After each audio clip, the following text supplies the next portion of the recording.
وَبِالْوَالِدَيْنِ احسانا، اور والدین کے ساتھ حسن سلوک۔ اب یہ ہماری زبان کا لفظ نہیں ہے، یہ عربی کا لفظ ہے، احسان کا لفظ عربی کا لفظ ہے، اور ہمارے ہاں لفظ احسان جب استعمال ہوتا ہے تو اس میں احسان برتری کا عنوان رکھتا ہے۔ یہاں پر احسان سے مراد برتری نہیں ہے، بلکہ احسان سے مراد حسن سلوک، اچھا رویہ۔ اما یبلغن عندک الکبر احدہما او کلاہما، اگر ان میں سے ایک یا دونوں تمہاری زندگیوں میں بوڑھے ہو جائیں تو کیا سب سے پہلا حکم یہ ہے فلا تقل لہما اف، خبردار انہیں اف تک نہ کہنا۔ امام جعفر صادق علیہ السلام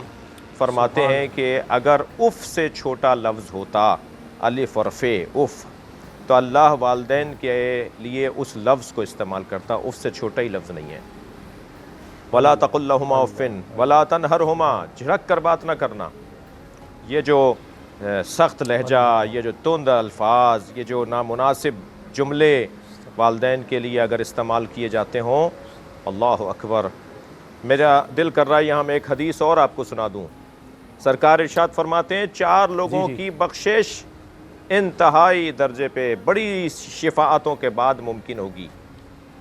دیکھیں شفاعت کی بھی 2 قسمیں بیان کی ہے، شفاعت ملوکانہ اور شفاعت عامیانہ۔ ہمارا مؤذن جو اذان کہتا ہے، ہمارے پیش نماز صاحب جو ہیں جو ہمیں نماز پڑھاتے ہیں، وہ بھی شفاعت کریں گے قیامت میں، مگر جو شفاعت ملوکانہ ہے وہ سرکار دو جہاں حضرت محمد مصطفیٰ کی شفاعت ہے، وہ مولا علی کی شفاعت ہے، وہ شہداء و صالحین انبیاء کی شفاعت ہے۔ وہ جو 4 ایسے گناہ ہیں کہ جس کی شفاعت ملوکانہ جس کے لیے درکار ہوگی، آسانی سے بخشش نہیں ہے۔ ایک شرابی جو مسلسل شراب پیتا ہے، وہ اگر اللہ رسول کو مانتا ہے تو اس کی بہت مشکل ہے بخشش، مگر اس کی شفاعت ملوکانہ کے ذریعے سے بخشش ممکن ہو، شاید اللہ کرم کرے اس کے اوپر۔ دوسرا عاق الوالدین، جو والدین کو ناراض رکھتا ہے، اس کی شفاعت بہت مشکل ہے۔ تیسرا جو ارحام سے اپنے تعلقات کو قطع کر لیتا ہو، جو رشتہ داروں سے تعلقات توڑ لیتا ہو۔ اور چوتھا کینہ پرور شخص، جو دل میں کینہ رکھتا ہے اور کسی کے لیے دل میں برائی کو بٹھائے رکھتا ہے، وہ جو جانوروں کی صفت ہوتی ہے، وہ جو لڑنے والے جانوروں کی صفت ہوتی ہے، وہ جو درندہ جانوروں کی صفت ہوتی ہے۔ یہاں ارشاد ہو رہا ہے وَلَا تَنْهَرْهُمَا، خبردار اپنے والدین کو جھڑک کر بات نہ کرنا۔ وَقُلْ لَهُمَا قَوْلًا كَرِيمًا، اور جب بھی ان سے بات کرو تو قول کریم، الفاظ کا انتخاب، پیارے میٹھے پیار بھرے جملے۔ ایک جملہ اور کہہ دیتا ہوں، اللہ نے ہمیں وزیر اعظم صاحب سے بات کرنے کے سلیقے نہیں بتائے، اللہ نے ہمیں گورنر صاحب سے بات کرنے کے طریقے نہیں بتائے، اللہ نے ہمیں جنرل صاحب سے بات کرنے کے طریقے نہیں بتائے، مگر اللہ نے ہمیں والدین سے بات کرنے کا سلیقہ سکھایا ہے۔ الفاظ کا اچھا استعمال، الفاظ کا چناؤ، کون سا لفظ انہیں اچھا لگتا ہے۔ قل لہما قولا کریما واخفض لہما جناح الذل من الرحمہ، اپنے دونوں شانوں کو ایسے جھکانا۔ میں اسامہ غازی صاحب آپ سے چاہوں گا اس منزل پہ تھوڑی سی اور توجہ آپ کے توسط سے اپنے سامعین سے۔ واخفض لہما جناح الذل، دونوں جناح، دونوں شانوں کو جھکاؤ، ذل انکساری کے ساتھ۔ واخفض لہما جناح الذل من الرحمہ، میں آپ سے سوال کرتا ہوں کیسے ممکن ہے کہ کوئی شخص اپنے شانے جھکائے اور اس کا سر نہ جھکے؟ ممکن ہی نہیں ہے۔ یعنی اپنے والدین کے سامنے میں شانے جھکاؤں گا تو خود بخود میرا سر بھی جھکے گا۔ تو اگر سر جھکتا ہوا کسی نے دیکھ لیا کہ میں اپنی ماں کے سامنے سر جھکا رہا ہوں، تو کہیں کسی کونے سے آواز نہ آ جائے کہ یہ شرک ہو رہا ہے، یہ کسی اور کی عبادت ہو رہی ہے۔ ہر جھکتا ہوا سر عبادت کے لیے نہیں ہوتا، ہر جھکتا ہوا سر بندگی کے لیے نہیں ہوتا، بلکہ تعظیم کے لیے بھی ہوتا ہے۔ اور جس نے ہمیں بندگی کا حکم دیا، اس نے اسی آیت میں بندگی کا حکم دے کر اسی آیت میں کہا کہ اپنے والدین کے سامنے اپنے شانے جھکاؤ۔ اور میں اور آپ تو 4 بہن بھائیوں کے اور 8 بہن بھائیوں کے ماں باپ کو اپنا ماں باپ کہتے ہیں نا۔ وہ جو امت کا باپ ہو، وہ جو امت کی ماں ہو، النبی اولیٰ بالمؤمنین من انفسہم وازواجہ امہاتہم، میرا نبی مومنین سے اولیٰ اور افضل ہے، اور میرے نبی کی زوجائیں امت کی مائیں ہیں۔ تو جو پوری امت کی ماں ہو اس کی تعظیم کتنی ہوگی، وہ جو پوری امت کا باپ کی تعظیم کتنی ہوگی۔ انا و علی ابا و ہذہ الامہ، سرکار کا فرمان مبارک، میں اور علی اس امت کے 2 باپ ہیں۔ جناب فاطمہ زہرا سلام اللہ علیہ سے فرمایا فاطمہ ام ابیہا، فاطمہ اپنے باپ پر ماں کا حق رکھتی ہے۔ یہ کیا شان ہے، یہ کیا عظمتیں ہیں جو بیان ہوئی ہیں احادیث مبارکہ میں۔ خبردار ان کے آگے شان جھکانا، اور خبردار تم سب کچھ بھی کر لو گے تب بھی اپنے ماں باپ کی حق تعظیم ادا نہیں کر پاؤ گے، لہٰذا میرے آگے ہاتھ پھیلاؤ۔ اللہ کہہ رہا ہے میرے آگے ہاتھ پھیلاؤ والدین کو یاد کرتے ہوئے، اور کہو رب ارحمہما کما ربیانی صغیرا، یا اللہ ان دونوں پر ایسے رحم کر جیسے بچپنے میں ان دونوں نے میرے اوپر رحم کیا، میں اس وقت محتاج تھا ان کا، اور یا اللہ اب تو ان پر ایسے ہی رحم کر، کیونکہ میں تو تیری مخلوق ہوں۔ جی تو یہ والدین کی۔ اچھا پھر ماں کا مقام، سرکار کا بڑا مشہور فرمان کہ اگر ایک شخص نے آ کر کہا یار جی شہنشاہ صاحب، میں اس میں یہ عرض کرنا چاہ رہا ہوں کہ ماں کی جب بات ہو رہی ہے تو اس میں حضرت فاطمہ بنت اسد رضی اللہ تعالیٰ عنہ کے حوالے سے بھی بات ہو جائے، ان کے بارے میں بھی، ماں کے دیکھتے ہوئے ان کے حوالے سے کچھ گفتگو فرمائیں۔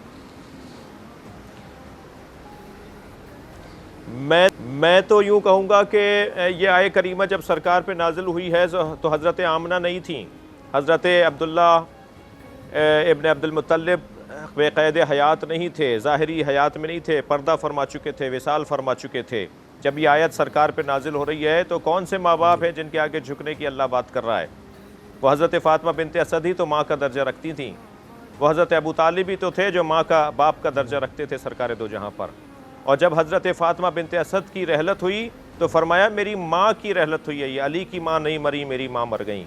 اس لیے کہ انہوں نے مجھے ماں کی طرح رکھا، مجھے ماں کی طرح پالا۔ جب حضرت ابو طالب کے ہاں والذین آووا ونصروا اولئک هم المؤمنون حقا لهم مغفرۃ ورزق کریم، جنہوں نے میرے نبی کو پناہ دی، جنہوں نے میرے نبی کی مدد کی، وہی واقعی مومن ہے، انہی کے لیے مغفرت ہے، انہی کے لیے رزق کریم ہے۔ کس نے نبی کو پناہ دی؟ کس نے نبی کو اپنا باپ بن کر اور بچے کی طرح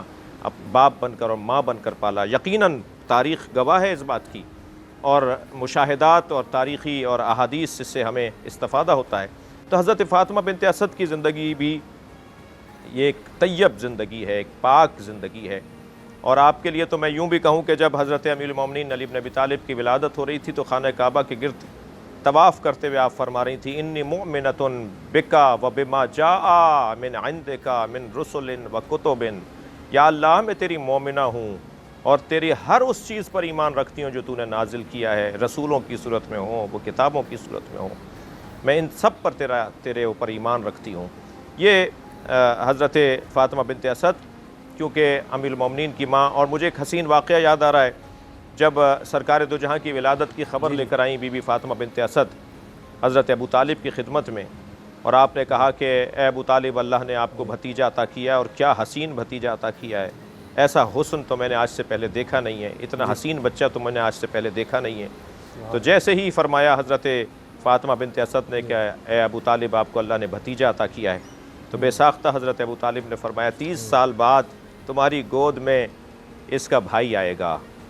اور وہ امیر المومنین کی ولادت کی خوشخبری تھی جو حضرت فاطمہ بنت اسد کو دی۔ تو بی بی فاطمہ بنت اسد کا مقام اور عظمت اس باب میں بھی روشن ہے کہ ہمارے گھر کی عورتیں ذرا توجہ کریں، ہمارے ہاں جو ساس بہوؤں کے مسائل ہیں، ہمارے ہاں جو نندوں بھاوجوں کے اور جٹھانیوں دیورانیوں کے مسائل ہیں، ان میں بھی ہم کہاں کس کو آئیڈیل مانیں گے؟ ہمارے لیے آئیڈیل یہ گھرانہ ہے، ہمارے لیے مثالی گھرانہ یہ گھرانہ ہے۔ ہمارے نزدیک اگر کوئی ہمارے رہنما اصول زندگی کے مرتب کرنے والے وجود ہیں تو قرآن اور حدیث کی روشنی میں یہ لوگ ہیں، یہ ہستیاں ہیں۔ حضرت فاطمہ بنت اسد کی رحلت مدینہ منورہ میں ہوئی ہے، حضرت ابو طالب کی رحلت تو مکۃ المکرمہ میں ہوئی، آپ جنت المعلیٰ میں آپ کا مدفن ہے، آپ کی قبر مبارک ہے، اور حضرت فاطمہ بنت اسد کی قبر مدینہ منورہ میں ہے۔ اور مدینہ منورہ جب آ گئی ہیں تو اس کا مطلب ہے کہ جناب فاطمہ زہرا اور مولا علی کا عقد ہو چکا ہے۔ وہ جو ساس بہو کے رشتے میں ایک آئیڈیل کیفیت ہم تلاش کر سکتے ہیں،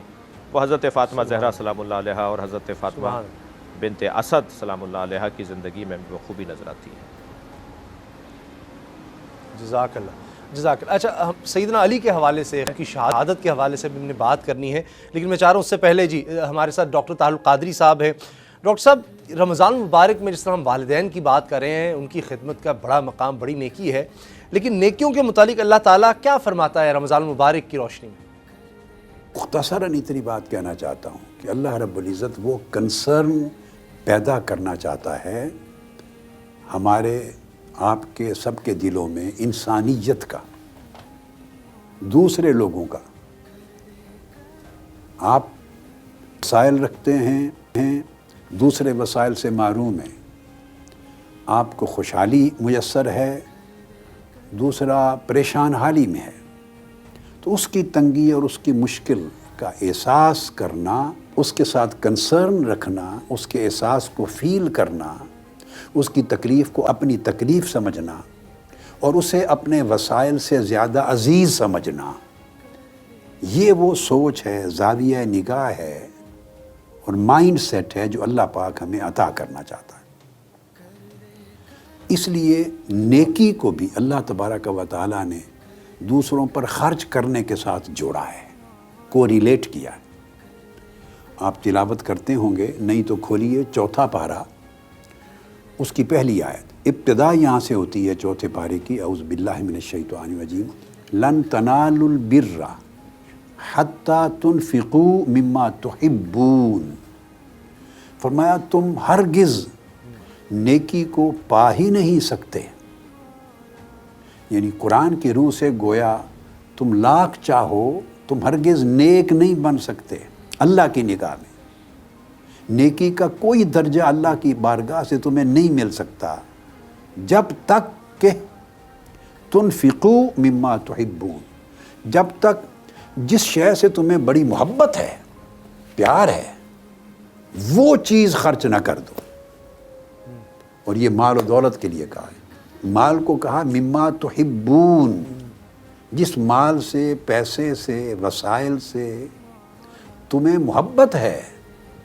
وہ محبت جب دوسرے کی پریشانی پہ قربان نہ کر دو، اپنا مال اس پہ خرچ نہ کر دو، اس وقت تک تم نیکی کو نہیں پا سکتے، نیکی کی روح کو نہیں پا سکتے۔ اور اللہ کی نگاہ میں نیکوکار اور نیک اور صالح تصور نہیں بہت ہوتا۔ خوبصورت، بہت خوبصورت۔ علامہ شہنشاہ نقوی صاحب، بریک کا وقت ہونے والا ہے، بریک کے بعد ہم اور مزید تفصیل سے بات کریں گے سیدنا علی کی شہادت پر۔ یہ فرمائیے گا کہ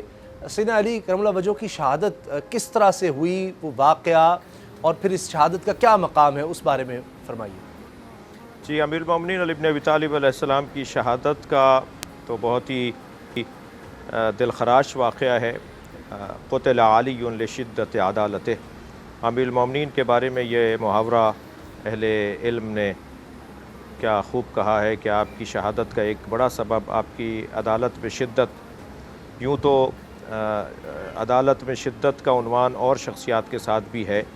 مگر امیر المومنین کی یہاں مسائل کا اور جو مسائل رہے، جو مشاجرات رہے،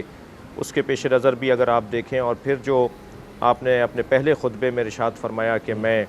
ہرگز پسند نہیں کروں گا کہ پڑوس میں بریان کھایا جا رہا ہو اور دوسرا پڑوسی بھوکا سو رہا ہو، اگر کسی نے کسی کا مال چھین کر اپنی عورت کو مہر میں بھی دے دیا ہو اور اس نے پازیبیں بھی خرید لی ہوں تو میں وہ پازیبیں اتروا لوں گا۔ تو امیر المومنین کی ایک آپ تشریف فرما تھے کہ آپ سے امور مملکت کے بارے میں گفتگو ہو رہی تھی، تو آپ نے ایک چراغ روشن رکھا، اور پھر جب ذاتی گفتگو شروع ہوئی تو آپ نے وہ چراغ بجھا کے دوسرا چراغ روشن کیا۔ آپ نے فرمایا وہ بیت المال کا چراغ تھا، اور یہ جو زندگی کے حسین پہلو ہیں۔ حضرت عقیل نے ایک مرتبہ دعوت کی، آپ کے اپنے بھائی ہیں، آپ سے بڑے بھائی ہیں، کیونکہ حضرت ابو طالب کے 4 بیٹوں میں حضرت علی سب سے چھوٹے بیٹے ہیں، اور حضرت عقیل حضرت علی سے بڑے ہیں۔ تو حضرت طالب، حضرت جعفر، حضرت عقیل، حضرت امیر المومنین علی بن ابی طالب، تو آپ نے بھائی کی دعوت پر پوچھا کہ آخر کیا سبب تھا؟ کہا کہ میں قلیل المال ہوں اور کثیر الاولاد ہوں، کثیر اولاد، کثرت اولاد اور مال کی قلت کا شکوہ ہے، تو آپ میرا مال بیت المال سے بڑھا دیں، میرا حصہ بیت المال سے بڑھا دیں۔ تو حضرت نے فرمایا کہ ہم نے طے کیا ہے کہ آئندہ تمہیں مال سے کچھ کم پیسے دیا کریں گے، جو اب تک دیتے آئے ہیں اس سے کم دیں گے۔ کہا میں تو آپ سے بڑھانے کی بات کر رہا ہوں، آپ کم کر رہے ہیں۔ فرمایا تمہارے پاس بچ جاتا ہے جب ہی تم نے میری دعوت کی ہے۔ تو حضرت کا جو یہ انداز تھا وہ یقیناً بہرحال انسانی، ہم کسی کی کے بارے میں یہ تو نہیں کہہ سکتے، لیکن احساسات اور جذبات تو متاثر ہوتے ہیں۔ تو ماحول کچھ اس انداز کا تھا۔ پھر جنگیں بھی حضرت کے ساتھ رہیں، پھر یقیناً اس میں کچھ لوگ مارے بھی گئے، تو یقیناً نفرتوں کا ماحول بھی تھا۔ تو بہت سے اسباب مل کر ایک ایسا ماحول بنا کہ امیر المومنین، اور پھر مولا علی کا جو بغض اور حضرت سے کینہ وہ بدر سے چلا آ رہا تھا، وہ بھی سب اپنی جگہ ایک حقیقت ہے۔ تو بہت ساری چیزیں حضرت کی شہادت کا سبب ہیں، اور خود سب سے بڑا جو سبب ہے حضرت کی شہادت کا وہ حضرت کی سعادت ہے، کیونکہ نبی مکرم نے آپ کو بشارت دی تھی جنگ احد میں، جب آپ زخمی ہو گئے تھے اور آپ نے سرکار سے کہا یا رسول اللہ کہ شہادت مجھے نصیب نہیں ہوئی، تو آپ نے فرمایا کہ شہادت تمہاری مقدر میں ہے اور تمہیں شہادت ملے گی، اور پھر نشانیاں بھی بتائیں۔ لہٰذا جب آپ کے فرق اقدس پر ضربت لگی تو آپ محراب مسجد میں دیوار سے ٹیک لگا کے جب بٹھائے گئے تو امام حسن مجتبیٰ علیہ السلام سے آپ نے فرمایا بیٹا بتاؤ میری داڑھی پوری خون سے رنگین ہو گئی یا نہیں ہوئی؟ حضرت نے فرمایا بابا آپ کی پوری داڑھی رنگین ہو گئی۔ فرمایا کہ میں اس ضربت میں شہید ہو جاؤں گا، اس لیے کہ تمہارے نانا کی دی ہوئی بشارت یہی تھی کہ تمہاری سر کے خون سے تمہاری داڑھی رنگین ہو جائے گی۔ اور پھر اس انداز سے آپ 3 دن تک اس ضربت کا دکھ اٹھاتے رہے، تکلیف اٹھاتے رہے، اور پھر 3 دن کے بعد 19 کو یہ حادثہ ہوا اور پھر 21 کو آپ کی شہادت ہوتی ہے۔ تو حضرت کے سیرت میں جو عدل الہی کا پہلو ہے، پھر آپ نے جو حضرت مالک اشتر رضی اللہ تعالیٰ عنہ کو خط لکھ کر دیا مصر کا گورنر بناتے ہوئے، اس میں بھی آپ نے حکمرانوں کے لیے جو دستور مرتب کیا ہے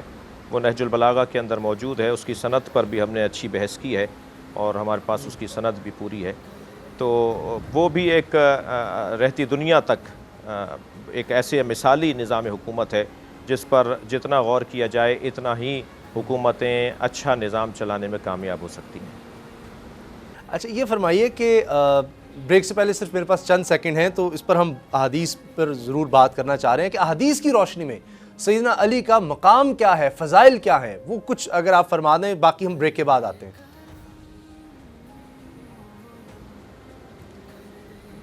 امیر المومنین علی بن ابی طالب کی عظمت اور فضیلت کے باب میں 4 ان فضیلتوں کا ذکر کروں گا جو حضرت عبداللہ ابن مسعود رضی اللہ تعالیٰ عنہ نے بہت حسین انداز سے بیان فرمائی۔ کسی نے ان سے پوچھا کہ علی کے اندر کوئی فضیلت بھی تھی؟ حالات بڑے عجیب تھے، بہرحال اس تاریخی حقائق کی طرف جانے سے شاید تلخیاں بھی ایجاد ہو جائیں، لیکن اتنا ضرور ہے کہ امیر المومنین کے حوالے سے آگے جا کر، یعنی جیسے جیسے دور بڑھتا گیا ایسے امیر المومنین کے حوالے سے کچھ مسائل بھی پیچیدہ ہوتے چلے گئے، یعنی حضرت سے متعلق لوگوں کی جو دل میں کیفیات تھیں وہ سخت ہوتی چلی گئیں۔ کسی نے پوچھا کہ کیا علی میں کوئی فضیلت؟ حضرت نے فرمایا 4 فضیلتیں تو میں نے علی میں ایسی دیکھی ہیں جو اگر عمر نوح کے برابر پوری دنیا کی حکومت مجھے دی جائے اور اس حکومت کے عوض ایک فضیلت میں مجھے مل رہی ہو کہ میں عمر نوح کے برابر پوری دنیا کی حکومت چھوڑ دوں اور ایک فضیلت لے لوں، تو میں وہ ایک فضیلت لے کر ساری حکومت چھوڑ دوں گا۔ اور وہ فضیلتیں علی بن ابی طالب کی، ان میں فرمایا کہ ایک فضیلت تو یہ کہ اللہ کے رسول نے علی بن ابی طالب کو اپنے بستر پہ شب ہجرت سلایا، اور یہ شب ہجرت سونا علی بن ابی طالب کا علی کی عظمت کا ایک حسین باب ہے۔ وَمِنَ النَّاسِ مَن يَشْرِي نَفْسَهُ ابْتِغَاءَ مَرْضَاتِ اللَّهِ وَاللَّهُ رَءُوفٌ بِالْعِبَادِ، وہ جو نفسوں کو بیچتے ہیں اور اللہ کی مرضیوں کو خریدتے ہیں، اور اللہ اپنے بندوں پہ رؤوف اور مہربان ہے۔ یہ فضیلت مولا کائنات کی فضیلت اس باب میں اگر ہم جائیں گے، جو احادیث اس باب میں ہیں شب ہجرت سے متعلق اور بستر مصطفیٰ پہ سونے کے حوالے سے، وہ بہت ہی عظمت کا باب ہے۔ پھر فرمایا دوسری فضیلت میں نے علی بن ابی طالب کی یہ دیکھی کہ نبی مکرم نے فرمایا انا مدینۃ العلم وعلی بابھا، علی بن ابی طالب شہر علم کا دروازہ ہیں۔ فرمایا میں نے خیبر میں وہ منظر بھی دیکھا کہ جب جنگ فتح نہیں ہو رہی تھی تو علی بن ابی طالب کے لیے نبی نے فرمایا کل میں اسے علم دوں گا کہ جو رجلاً کرارن غیر فرارن، ایک ایسا رجل، ایک ایسا کرار کہ جو میدان میں ڈٹنے والا ہوگا، اللہ اور اللہ کا رسول اس سے محبت کرتا ہوگا، اور وہ اللہ اور اللہ کے رسول سے محبت کرتا ہوگا۔ اور پھر میں نے علم دیتے ہوئے، اور پھر سورہ برات کی تفسیر اور سورہ برات کی تبلیغ کے لیے مکۃ المکرمہ نبی مکرم نے مولا علی کو بھیجا۔ یہ چند ایسے فضائل ہیں کہ جو فضائل خاص شمار ہوتے ہیں، خصائص سے علی ابن ابی طالب میں شمار کیے جائیں گے۔ علامہ صاحب یہیں سے گفتگو یہ بڑی خوبصورت گفتگو ہو رہی ہے، اور پھر اسد اللہ کا لقب اس حوالے سے بھی نہیں ہے، اور پھر نبی کریم صلی اللہ علیہ وسلم کی جو محبت ہے سیدنا علی سے، اور سیدنا علی کی حضور صلی اللہ علیہ وسلم سے، اس پر بھی ہم بات کریں گے، لیکن بریک کا وقت ہے، اس بریک کے بعد کر دے کرم کر دے کرم بریک کے بعد خوش آمدید۔ علامہ شہنشاہ نقوی صاحب، جس طرح سیدنا علی کرم اللہ وجہہ کے حوالے سے گفتگو ہو رہی تھی، دل کرتا ہے کہ بات ہوتی رہے، سنتے رہیں، اپنے قلوب و اذہان کو، ایمان کو منور بھی کرتے رہیں، اور وہ ایک تازگی اس کو نصیب ہوتی رہے۔ یہ فرمائیے گا کہ سیدنا علی کرم اللہ وجہہ کے لیے اسد اللہ کا لقب یہ کیا شان ہے؟ اسد اللہ کا لقب ملنا کتنی بڑی بات ہے؟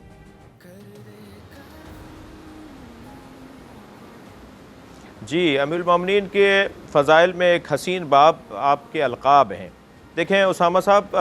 کسی بھی عظیم ترین شخصیت کو پہچاننے کے لیے 3 بڑے حسین رستے ہیں۔ ایک رستہ اس کے القاب کے ذریعے سے اس کی معرفت حاصل کرنا۔ القاب چونکہ اس کی زندگی میں وہ حسین منظر ہوتا ہے، وہ حسین صفت ہوتی ہے جو دوسری صفتوں پر غالب آ کر چمکدار ایک اس کے لیے زبدہ قرار پاتی ہے۔ دوسرا رستہ اس کے بارے میں اس جیسے لوگوں نے، اس کے ہم پلہ لوگوں نے اس کے بارے میں کیا کہا ہے۔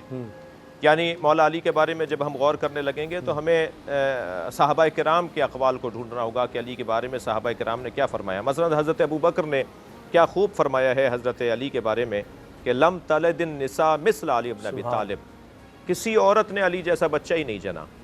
یا حضرت عمر کے فرامین، یا حضرت عثمان کے فرامین۔ صحابہ کرام میں جیسے میں نے حضرت جابر ابن عبداللہ الانصاری رضی اللہ تعالیٰ عنہ کا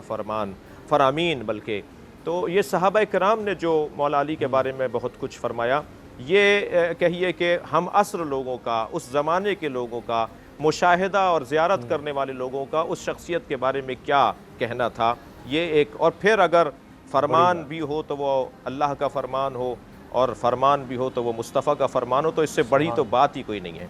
360 آیات کے بارے میں علامہ حسکانی نے شواہد التنزیل میں لکھا ہے کہ 360 آیات علی بن ابی طالب کی شان میں قرآن مجید میں نازل ہوئی ہیں۔ اور سرکار دو جہاں کے فرامین کے بارے میں تو میں اتنا کہہ دوں کہ مجھے تو کثرت کے ساتھ سرکار اور علی کے رشتے میں یہ بات محسوس ہوتی ہے کہ ساری زندگی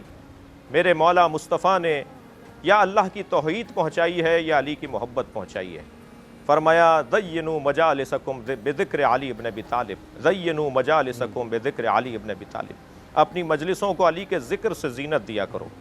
2 آدمیوں کا ملنا بھی مجلس ہوتی ہے۔ 4 آدمی اگر ایک ساتھ بیٹھ جائیں تو سرکار دو جہاں کا